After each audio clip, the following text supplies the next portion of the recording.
这里有全世界最悲催的旧唐人街，当时的华人被迫隐藏自己的语言和文化，中文的招牌曾经消失过。而另一边是填海而成的新唐人街 Peak 新区，全新的中式牌坊被骄傲地建起，中国的餐饮品牌琳琅满目。两条街隔着400年的时光，一个藏着华人最深的伤，一个画着华人最新的梦。今天我们将探访印尼雅加达的新旧唐人街，以及排华事件的经历者，讲述当时发生的故事。祖国的强大，希望祖国的强大为我们在印尼的骄傲。你们华人不可以站在这个印尼的，你们全部要回国。印尼的华人可以算是全世界最悲惨的华人。他前后呢，经历了3次排华事件。现在我们就来到了印尼的唐人街，来看一看这边生活的华人现在的生活怎么样。这个跟其他国家唐人街不同因为这里的唐人街已经很少的中文。你好。好。有没有那个？这边有一个大的那个门。走啊，你就走就可以了。好，谢谢。Antarin dong, lu jangan ngomong aja, antarin dah. Gak siapa no. 对面。要我帮忙吗？就是这里，这个在哪里？这里是唐人街吗？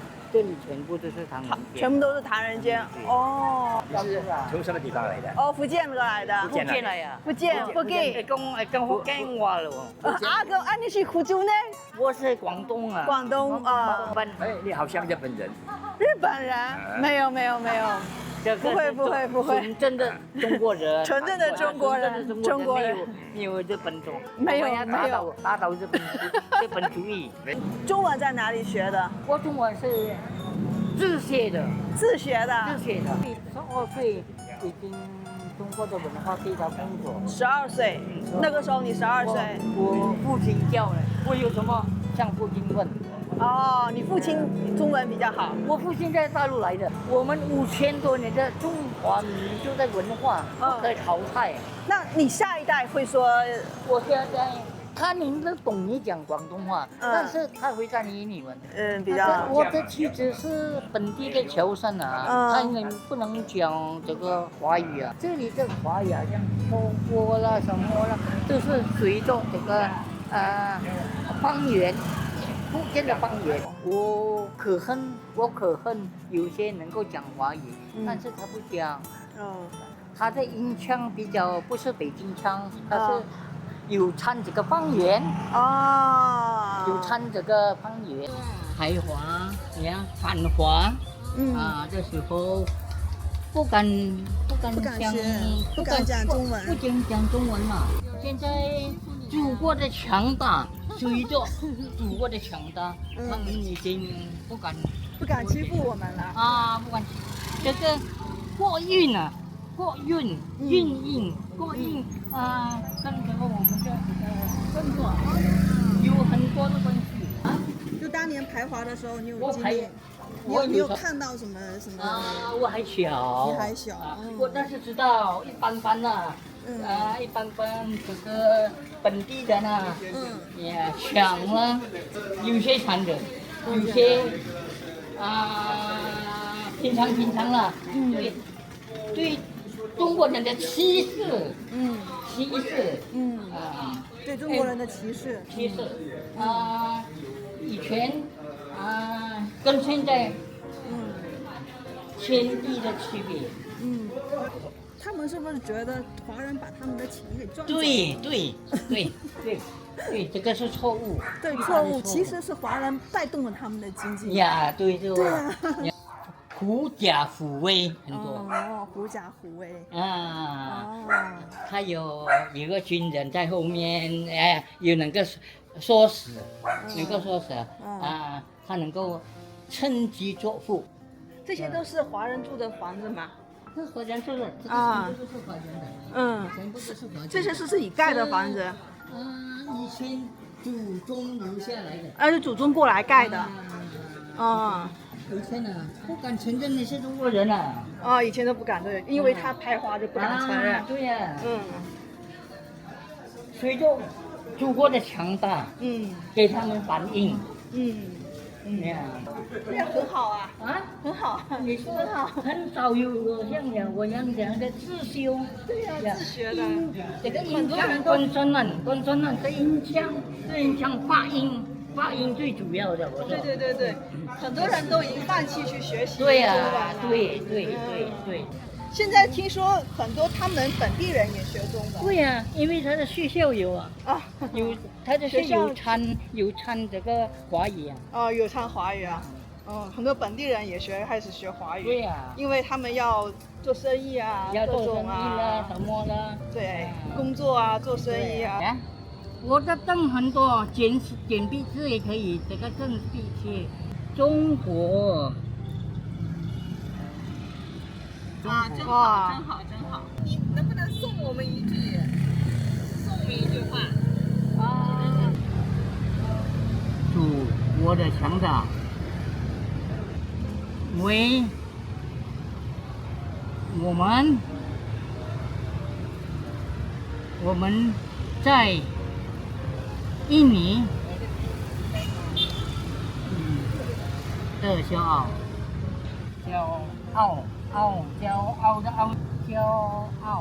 单人旁，怎样的单人旁。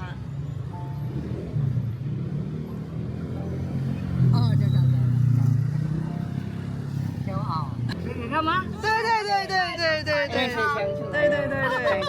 非常好，给大家看一下，非常好。希望祖国的强大为我们在印尼的骄傲。希望改天来谈，如果有机会你来印尼的时候，可以，我就不换姓名，我没有换过姓名。谢谢。有机会再见。再见。刚才我们就是遇到了一个华人，本来只是想问问路而已，但是遇到了他之后呢，又聊了很多，然后还给我们写了一段话，让我们非常感慨，在外生活的华人啊，他们经历真的不容易。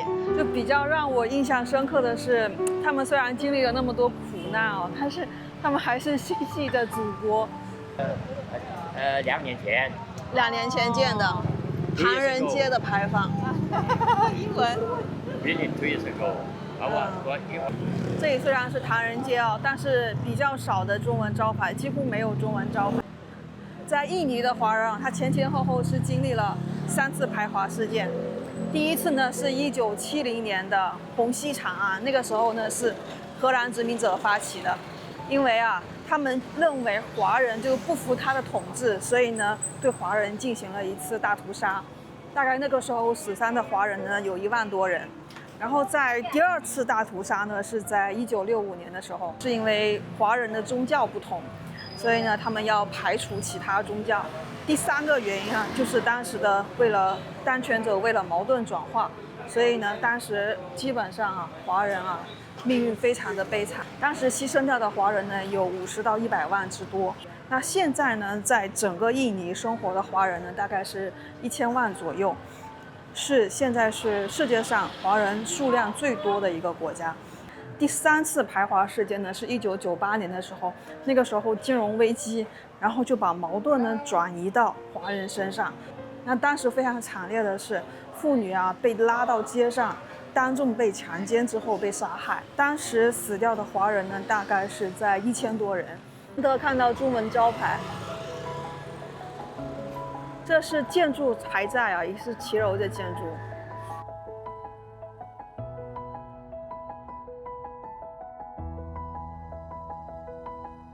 这个呢是位于雅加达的旧唐人街，另外呢还有一个新唐人街。mooncake. Oh, ini yang 1 ini 5人饼。ini cipai. Ya, ini yang 100就是44块钱。一袋。ini cituan. 这个100吧。一个100就是50啊。这饼有点贵国内多少钱一个？我都没有买过。国内几块到10几块不等。太贵了。你待会口水要收住是因为好吃吗？可能会遇到一些好吃的东西。我们今晚可是有计划的啊，口水要收住。自不愿意。它的名字叫做唐城坊，里面都是餐厅。我看到了肉骨茶，很新哎，比较新的一个商场，华人的商场。蜜雪，噔噔噔噔，这里面好多华人的食物，哇，好热闹啊！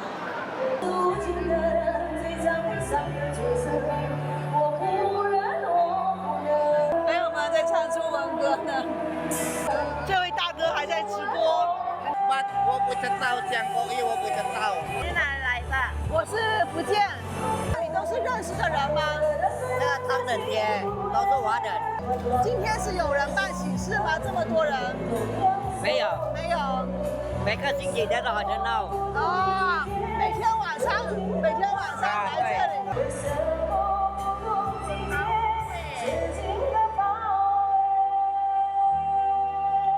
他是唱华语歌曲。啊，哇，太热闹了！里面，它里面就是一个华人平时就是娱乐的一个场所，里面90%几啊都是华人，然后就在这边听歌、喝酒、吃东西。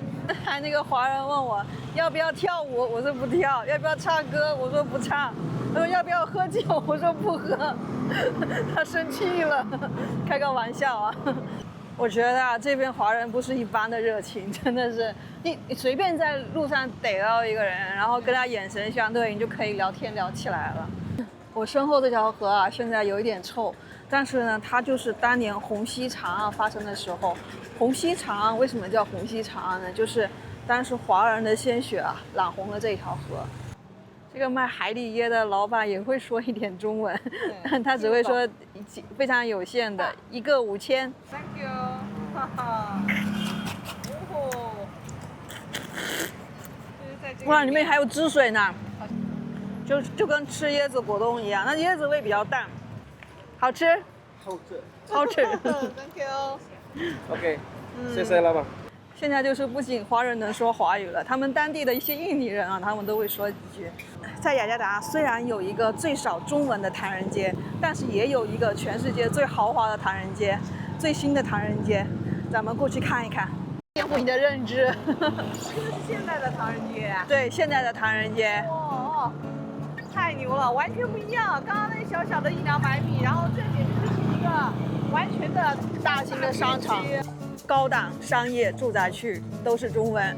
现在到了这个区啊，是在雅加达的 Peak 区，也是一个高端住宅商业区。然后对面就是新式的唐人街，潘左然广场。对，为什么会有一个潘左然广场呢？我后面查资料啊，她是一个华裔女性，也是他们这里的一个英雄。当年荷兰打过来的时候，潘左然立了非常大的功。这里面都是中式建筑，好像回到国内了。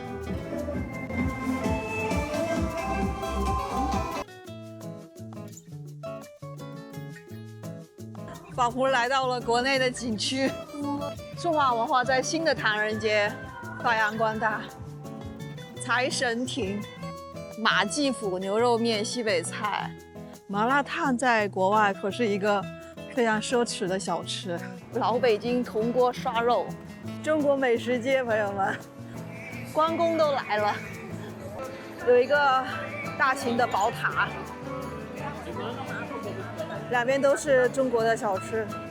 我觉得这边基本上把现在的很多中国餐饮品牌都集结过来了。现在在印尼可以大大方方的使用中国文字，可以大大方方的展示中国文化，也可以大大方方的过中国节。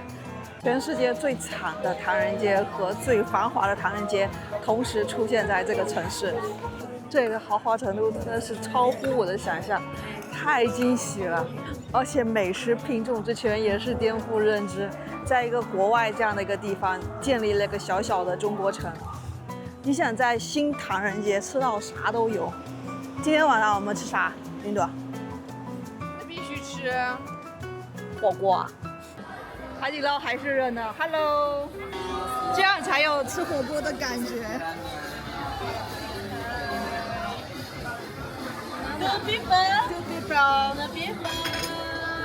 印尼海底捞庆祝生日的方式。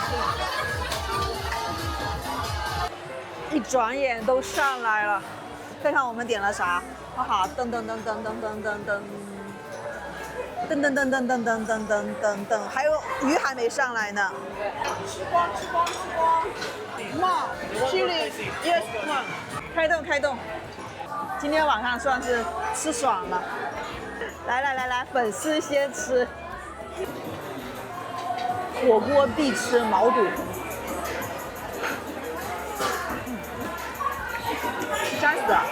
原来这最后还有5%的服务费和10%的税费，总共的价格是1,408,50，折合人民币就是440。这个是荷兰殖民时期建立的一个广场，这里也是当时城市比较中心的一个位置。我身后这个建筑啊，就是当时荷兰殖民时期的一个市政厅，现在是他们的历史博物馆。一个人5万5万啊，2个人就10万。哦，有一个小国王，小人住，就是很矮的，他的身体就是这样大而已。这个木板呢，这个楼梯呢，就是以前中国人下南洋的时候跟他建的。建这个呢，就是铁木，很硬的木，就是大概是算几百年的木了。就是讲，你看这个就是很硬的木，对他们。广东人雕的，这是木雕的，都是手工雕，没有经过机器啊，就是荷兰的女王，雕好的时候就放着，已经是差不多300年了。这个是红木啊，哇，好贵的。很贵的，这个价格在印尼就没贵。这个指呢，就是讲以前中国人住在印尼，就是比较有钱有地位的，家里所用的。这桌子就是以前中国人床铺这柜子全部都是以前中国人在这里，有钱人家里所用的。用红木都是红木建的。所以这些东西都是华人的东西咯。就是讲以前华人的东西。这个做饼的就是以前他们下南洋的时候带过来的。他们带过来的，在这里靠生活，在这里做这个饼做月饼做点心，就是讲，然后到现在呢，都是讲本地人都是会做的，就很多人都有做这个饼的。这个呢，就是讲这个女孩子就是雅加达的民族，本身叫做布达维，然后呢，中国人下南洋大部分都是男的比较多嘛，然后跟本地人结婚，结婚的时候他们所带的都有我们中国人的文化，这就是中国人的文化，我们跟本地人相差在一起，就是讲98年发生的事情呢，很多人是讲排华，其实不是排华，那个时候是第2个总统下台，然后呢就没有总统，没有政府，就是很乱，然后以前穷的人很多，就出来讲，不管是华人，不管是本地人，不管哪里人，做生意开店的，做电器做生意开店，这一条唐人街都是华人，因为华人的地位以前就是在这个印尼是很高的，跟你讲，然后他们就出来抢，后来他们团结就是这样子，我把门开，我把仓库打开，全部让你们来抢，你们一进去的话来讲我就把门锁住，我把门锁掉，然后我放火烧。因为没有法律了，那个时候就乱起来，然后军人就下来安排那个安全感的时候呢，他们有钱的人都是有的跑到新加坡，跑到马来西亚，跑到中国，那个时候他们跑到最多在深圳，到现在在深圳还有一个印尼村，就是98年他们过去的，那个时候，然后呢就是强奸女孩子，那个一部分那个反对党的人，假装大学生，混入在里面去搞乱，这个原因。后来呢，就是讲，再过2个星期，就是军人把他们全部摆平，他们就没事，开始慢慢改变了。其实真正的排华的话来讲是1963年开始的时候，印尼正式改变共产党，那个时候就是讲有6个军人，就是给共产党的人打死。打死的时候，他们就反对。那个一个将军就是第2个总统苏哈托，就是起来做总统，然后就说：你们华人不可以站在这个印尼的，你们全部要回国，要叫他们回国。那个时候呢就没有办法叫他们回国，周恩来就下来，在万隆会议，万隆会议就是讲问中国人谁要回国，有一部分他们就要回去，就是周恩来租一条船过来载他们走。走，然后就没有船过来了，没有船过来，他们有钱的人呢，他们自己租船，跑到那个台湾去，有一部分跑到那个海南岛，在海南岛也是有一个印尼村，在海南岛那边，然后后来就没有船，没有钱的人就没有办法走了嘛。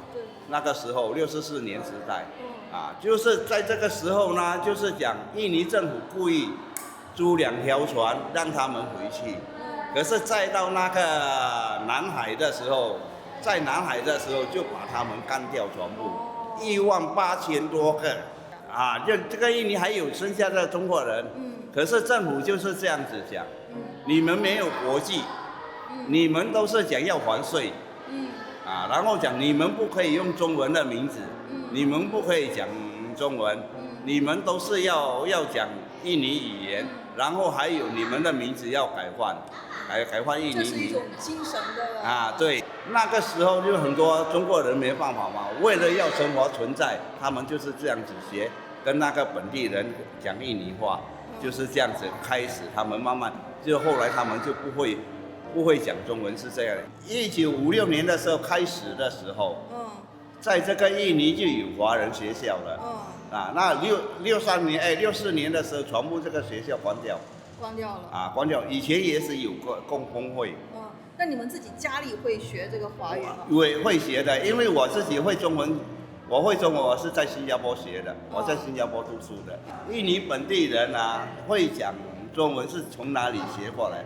他们是去台湾工作，香港、新加坡，女的大部分是做保姆。